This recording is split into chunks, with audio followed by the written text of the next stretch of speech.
تو که تو قلب و وجودم خونه کردی، تو که با اومدنت معجزه کردی، تو مرا بردی به جایی که ندیدم غم و دردی.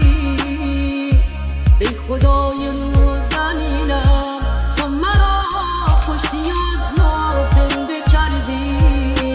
AI muzyka. ای تو که هر دلیل این قلب و قلق دل دیوونمی تو، اونی که یه دل خوشیاش توی نگات خلاصه میشد. واسه دلم همیشه گیشد، واسه دلم همیشه گیشد.